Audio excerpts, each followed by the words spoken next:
Halo Cila, apa kabar? Baik. Gimana kalau Lukman kabarnya juga? Bentar deh, kayaknya gue terlalu ini deh. Terlalu jerak-jeruk. Ini filter ya?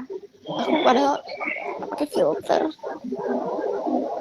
Hmm, Enggak, ini udah ini bener. Yang oke. normal-normal aja. Iya yang. Aku biasa juga nggak pasang filter sih. Oke. Hmm. Suaranya aman ya Kak? Aman-aman? Oke. Kalau gitu kita langsung mulai aja nih. Kak Lukman, gimana kabarnya Porto Kakak hari ini? Alhamdulillah sehat-sehat semua. Tadi udah sempat take profit ESA, kemudian juga waktu 2 hari yang lalu udah TP Unilever. Udah banyak sih yang udah di TP sih. Wah. Dan hari ini kalau Porto Trading sih udah kosong dulu Mm-mm. karena memang lagi masih mau cari universe yang baru untuk apa namanya untuk kita cek lagi gitu loh. Jadi emang setiap beberapa saat emang aku selalu disiplin aja. Beberapa kalau di cut loss ya di cut loss, kalau udah di TP emang nggak apa ya nggak terlalu muluk-muluk lah kalau untuk trading lah gitu. Oke. Nah, mungkin di sini banyak nih Kak yang juga masih bertanya-tanya kira-kira malam hari ini Cila tuh live-nya sama siapa. Nah, mungkin boleh perkenalan diri dulu Kak Lukman ini siapa, asal dari mana dan lain-lain. Oke, kalau nama sih mungkin nama lengkapnya sih Lukman El Hakim ya.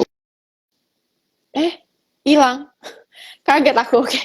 Mungkin Kak Lukman ada gangguan jaringan ya ataupun mungkin tiba-tiba mati lampu gitu kan. Nah, untuk kawan Visto mohon bersabar dan again Cila ingatkan untuk yang punya pertanyaan taruh di kolom Q&A yang ada di bawah. Halo Kak Lukman. Hai Cila, sebentar, sebentar, Oh, oke. Aman, aman. Oke. Tiba-tiba sebentar. hitam. Habis cuan-cuan-cuan hitam. Oke. Santai-santai, Kak. Kita tunggu. Oke. Nah, sambil menunggu lagi sulap kali. Antara lagi sulap atau ternyata diam-diam sebenarnya lagi melihat universe lain gitu kan. Tadi bahas-bahas universe, terus tiba-tiba langsung berubah universe ya juga. Dari live Instagram menjadi hitam gitu kan. Nah, untuk teman-teman mungkin di sini ada yang udah member setianya Sahamologi, boleh komen di bawah. Aku member setianya gitu kan, ataupun kalian yang baru mau join, mau nanya-nanya lebih lanjut, boleh di kolom Q&A yang ada di bawah ya. Nah, teman-teman kalau misalnya, nah udah muncul tuh pertanyaannya. Aku baru mau bilang apakah suaranya aman. Oke, terus aja teman-teman di kolom pertanyaan nanti kalau misalnya rame dan pertanyaannya banyak banget, akan aku bacain pertanyaannya dari yang paling banyak likes-nya. Kalau paling banyak likes-nya kan berarti paling eye-catching gitu ya, paling pengen banget diketahuin sama teman-teman kawan Visto yang lain gitu. Jadi akan aku pilih dari yang likes pertanyaannya paling banyak. Oke, sambil menunggu Kak Lukman nih, mungkin kawan Vista boleh absen, boleh sharing juga kira-kira apa yang mau ditanyakan malam hari ini, apa ekspektasinya, dan kurang lebih mau tahu apa lagi dari narasumber kita, karena seperti biasa tentu saja narasumber kita bisa dibilang cukup berhasil mendapatkan cuan-cuannya di saham gitu ya, sampai akhirnya berhasil membuat komunitas, organisasi, komunitas kali ya, komunitas, platform ataupun tempat untuk sharing ilmu dan juga edukasi. Oke. Karena temanya malam hari ini adalah money management. Jadi mungkin buat teman-teman di sini kawan Visto yang masih merasa kurang jago ataupun kurang lancar nih dalam mengelola keuangannya, boleh banget tanya-tanya di sini. Oke. Ini aku invite balik ya. Hai Cil, sorry banget Cil. Hai. Aman, Tadi Kak? ke- tadi kebetulan gini, apa namanya tiba-tiba ada aliran listrik padam gitu ya.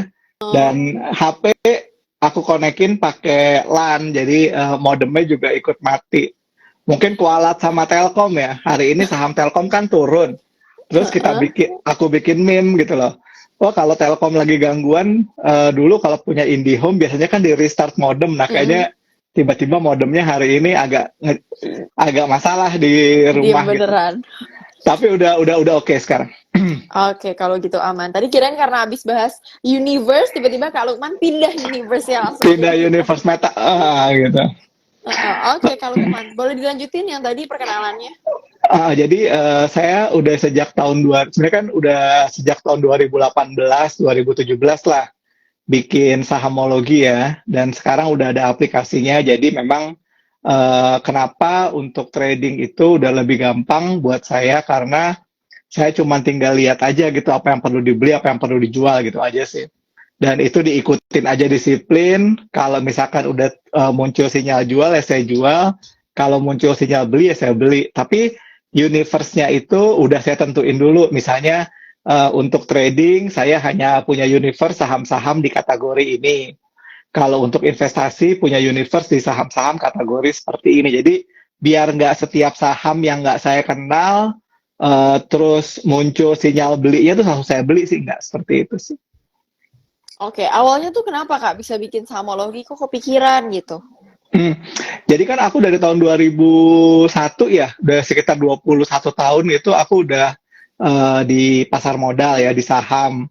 Memang bukan kerjanya di pasar modal, tapi berinvestasi di saham. Dan memang dari tahun 2001, 2002 itu sampai tahun 2018 itu ngelihat bahwa banyak banget problem-problem dari investor di Indonesia dikaitkan dengan ketersediaan informasi dan edukasi gitu.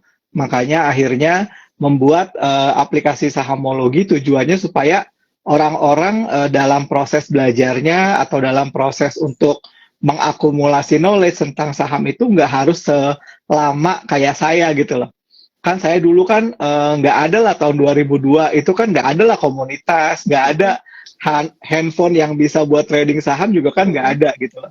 Makanya ketika ada semua informasi ini, kita kemas jadi satu, pakai algoritma, pakai big data, pakai AI, supaya apa? Supaya orang-orang itu tidak kesulitan lagi saham apa yang mau dia beli, saham apa yang mau dia jual. Karena ini sesuatu yang ini ya, gampang-gampang susah loh. Benar. Nentuin saham yang mau dibeli dan dijual tuh gampang-gampang susah. Makanya kita bikin sahamologi supaya orang juga bisa lebih mudah untuk mencari saham-saham apa yang quote to quote layak buat ditradingin dan diinvestasiin. Oke. Nah, tapi Kak sebelum Kakak kepikiran untuk bikin sahamologi dan lain-lain, kenapa sih awalnya tuh memilih instrumen saham gitu untuk media berinvestasi? Kan instrumen investasi banyak.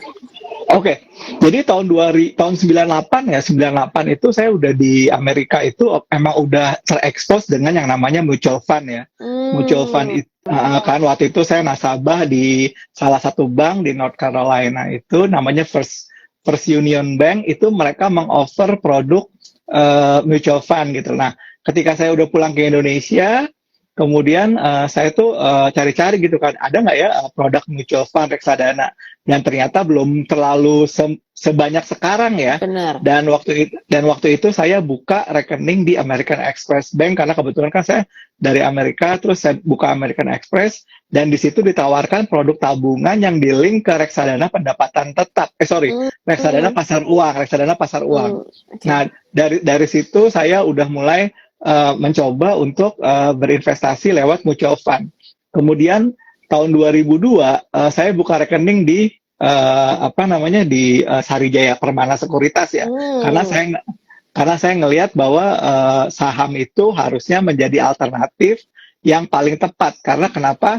Kita pick the equity-nya sendiri gitu loh. Kalau reksadana kan dipilihin sama MI ya.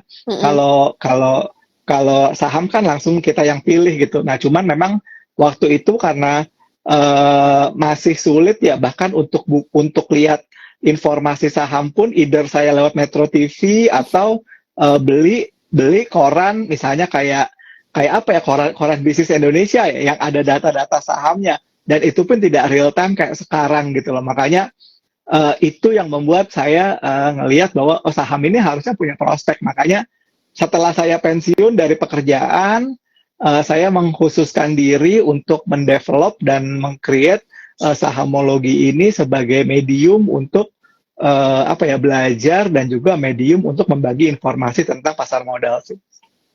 Oke, berarti luar biasa banget nih kalau kakak. Kalau biasa tuh aku live Instagram seorang itu mostly ya yang efek pandemi lah, gitu kan. Investor-investor pandemi. Kalau nggak ya mentok-mentok 10 tahun yang lalu paling ya awal-awal itu pun ceritanya pasti dulu tuh beli saham masih harus telepon, belum ada Betul. online. Satu lot masih 500 lembar, masih 1000 lembar. 500. Nah, Betul. ini kalau kakak udah lebih mundur lagi bahkan dari tahun kelahiran aku.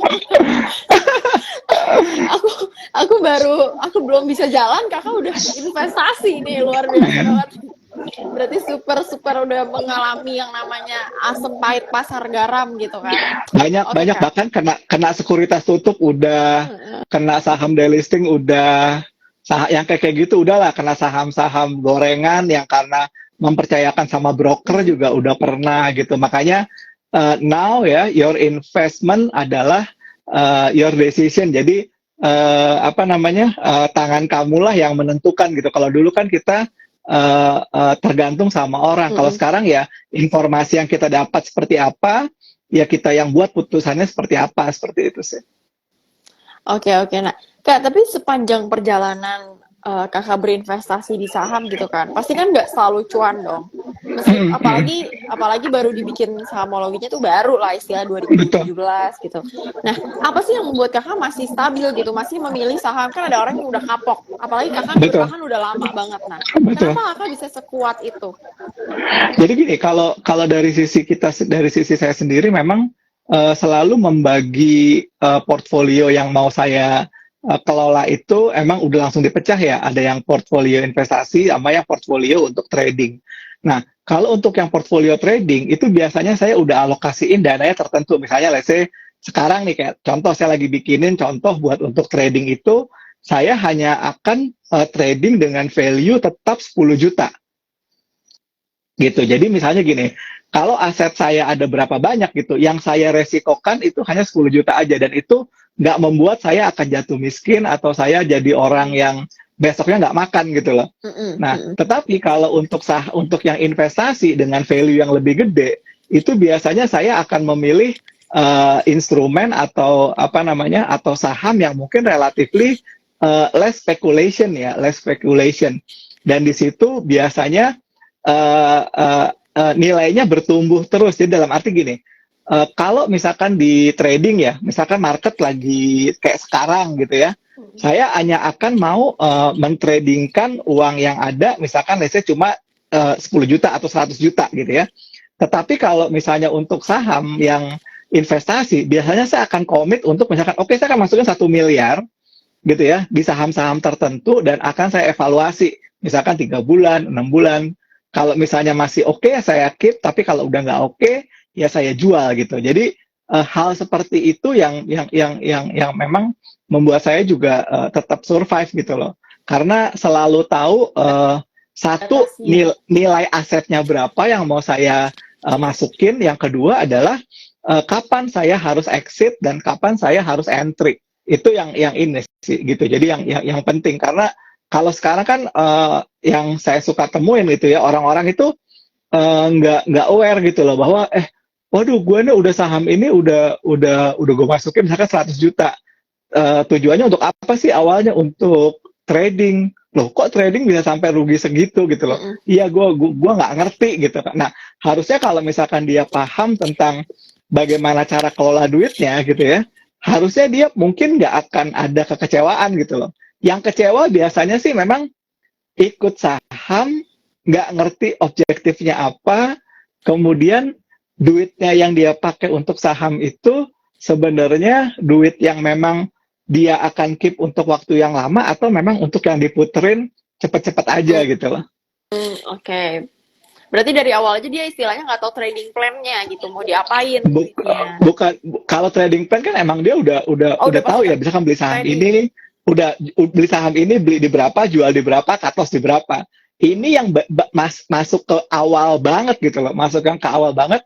Sebenarnya duit gue yang misalkan gue punya duit, punya aset yang mau gue masukkan ke dalam instrumen ini, berapa banyak mau gue tradingin, dan berapa banyak mau gue investasiin. Nah, itu yang sebenarnya banyak orang yang apa ya, dari awal itu nggak Udah salah. mendefine itu, nggak mendefine, bukan salah sih, nggak di-define. Harusnya di-define. Kalau dia define itu lebih enak. Oke.